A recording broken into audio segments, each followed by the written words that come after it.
countdown has begun. From July 2022, I have been here. One of the things I'm most proud of is that as I leave, we are sitting on the roof of Kampala. We are able to see NBS on the other side, on Naguru Hill. We are able to see Tinda. We are able to see all the projects of the police.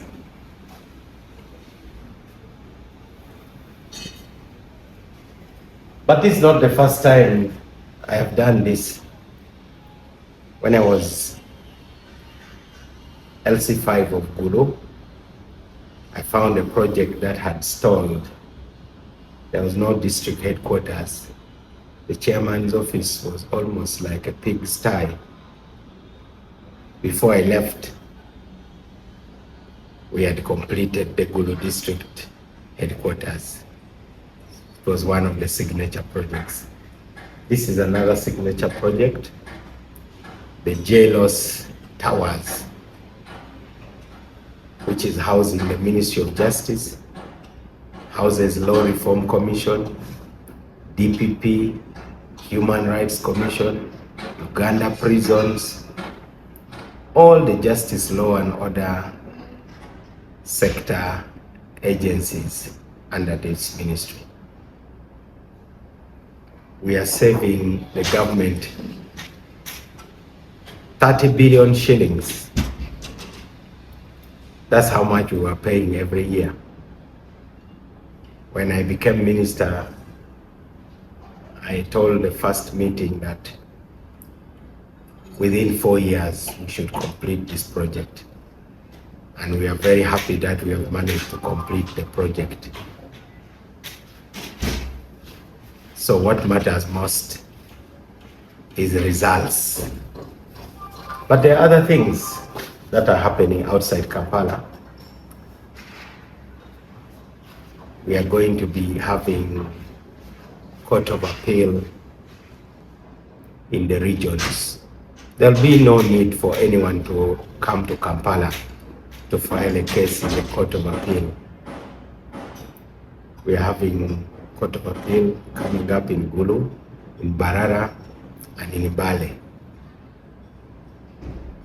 We are building Ministry of Justice structures. One of the most beautiful is coming up in Soroti. I think this year the building will be complete. When I joined cabinet, the first thing I did was to request the cabinet to constitute a cabinet standing committee on human rights. The best way to fight for human rights is to talk about it. So we established the cabinet standing committee on human rights as the first thing. Then we started work on the alternative dispute resolution policy, which cabinet passed. That's the project I'm most proud of. The leadership of the former Chief Justice and the entire judiciary was vital in getting that done. Now, citizens are convinced that instead of going to quarrel in front of a judge, you can choose someone you both trust to mediate your dispute.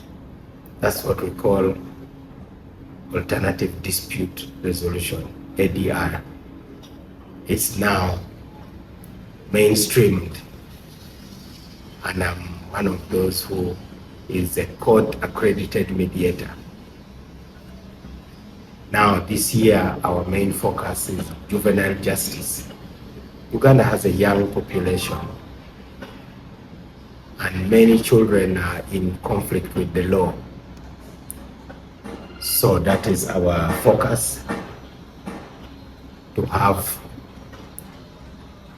juvenile justice mainstreamed.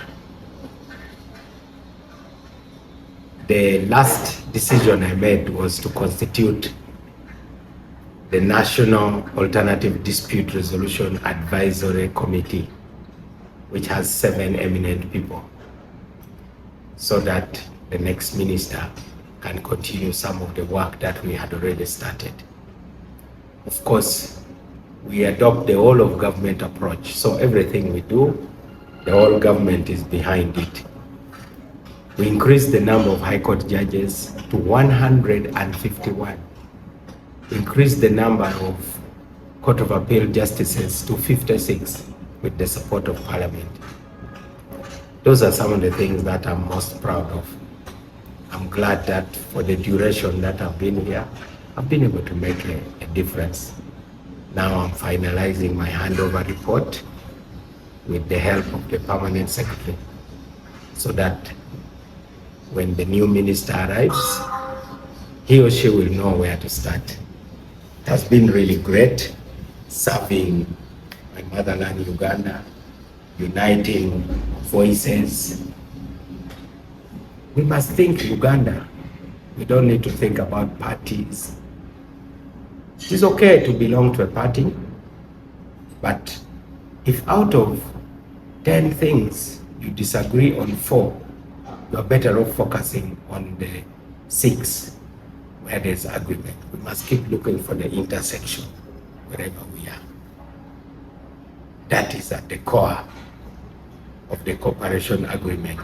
So I expect that even in the next 5 years, Uganda will have a multi-party cabinet, so that instead of fighting each other, we fight the problems. Instead of attacking each other, we attack the problems. That's the Uganda I want.